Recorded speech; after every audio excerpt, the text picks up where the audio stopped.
Michael Ozanian. He is the CNBC senior sports reporter joining us on the program. Michael, thanks for joining us. If I said you could have $10 billion or you could have the Lakers today, what would you take? Dan, it's great to be with you. I take the $10 billion, two reasons. One is I'd outbid the 175 million bid, whatever it is, for the Tampa Bay Rays, buy them, build a new stadium, and then have $5 billion left over because I'm a bigger baseball fan than I am basketball fan. And the second reason is I have a daughter who's starting college next semester, so that helped me with that. So I go that way. Okay, why sell now if you're the Buss family? Well, I think that part of the reason is she's had, let's say, legal issues with members of her family since her dad passed away. Some of those apparently have been settled. Second reason is I think the price is astronomical. If you look at what Mark Walter's been doing, he's been building a huge sports empire over time. I mean, he owns the Dodgers. He owns a piece of two soccer teams, one of which is Chelsea. He's involved in auto racing.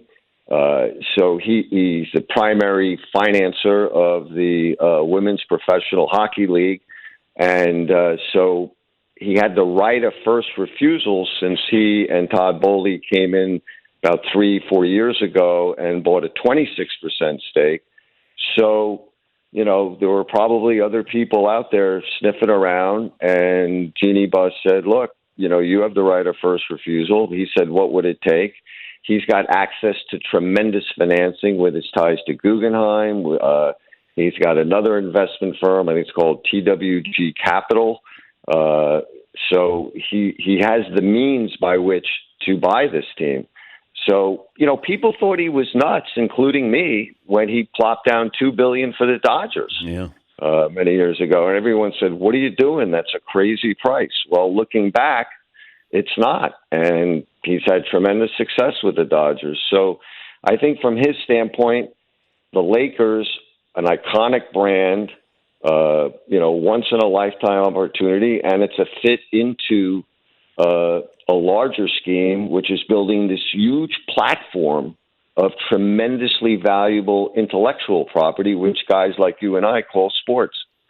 You had, or CNBC had, its most recent NBA team valuations, the Lakers third in the league at $7 billion. Why a $3 billion difference? Yeah, that's me, Dan. I've been valuing sports teams since 1989 when I started this whole thing at Financial World. And, I was looking at it at the time and saying, okay, what's the most priciest team up until that point? This was right before the Celtics offer. And sports bankers generally look at these things like compare it to revenue, multiples of revenue. How many times revenue is a team worth? The Suns, which the Ishbia brothers bought for $4 billion, that was a little over 13 times revenue. So going along those lines, that's how I valued the Lakers. Of course, then pops up the Celtics. They go for a little over $6 billion, and you're saying, holy cow, it's back to the drawing board when you're talking about a marquee franchise, right? Because the Celtics, Lakers, two big markets, the two teams with the most championships in NBA history. Time to get a new calculator because you're looking at this deal and it's like 18 times revenue. So the math, the numbers, the economics are almost completely brushed aside at this point. It's just something that I think if you're Mark Walter and you're looking at this and you're saying, look, I'm in LA, I got the Dodgers, I'm building this huge sports platform. I may never get another chance to see a sports asset like this that can fit into my scheme.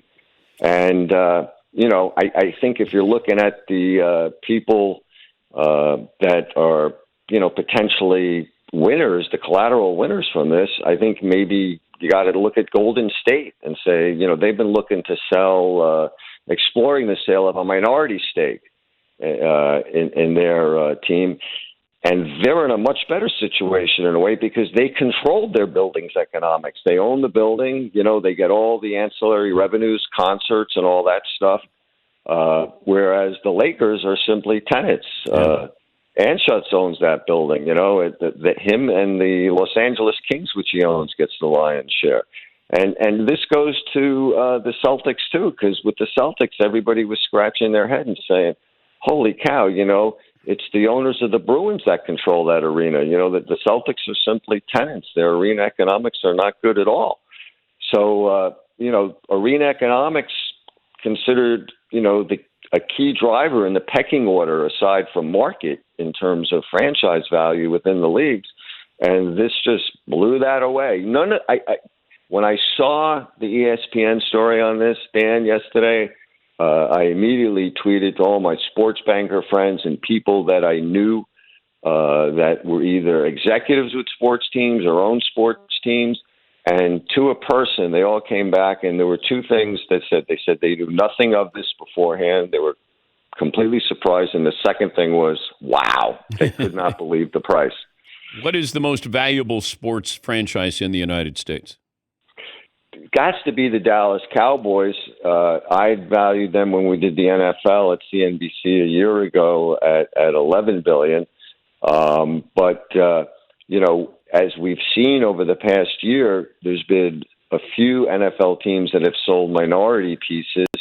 The Eagles, the Bills, the Chargers, and the 49ers. With the 49ers are selling a minority piece, I think it was at $8.6 billion valuation.